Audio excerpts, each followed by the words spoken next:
با سلام خدمت دوستان عزیز. اینم یه جو از جوجه پارسالمه که تقریبا 2 ماه پیش جفت زدم که جو خورده بودن تخم کرده. اولین سری 4 تا تخم کرده بودن. نجات وایت فیسه، این نرشه، اینم مادهشه.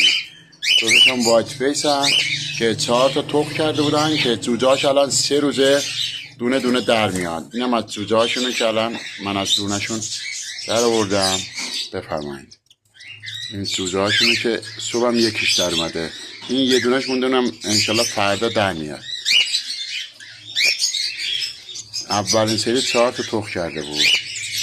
خیلی هم نژاد خوبیه. وایت فیس یکی از نژادهای خوب و خوشگله.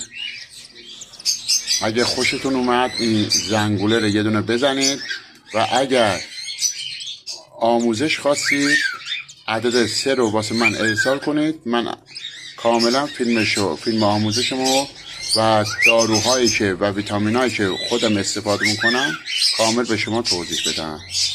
با تشکر. خدا نگهدار.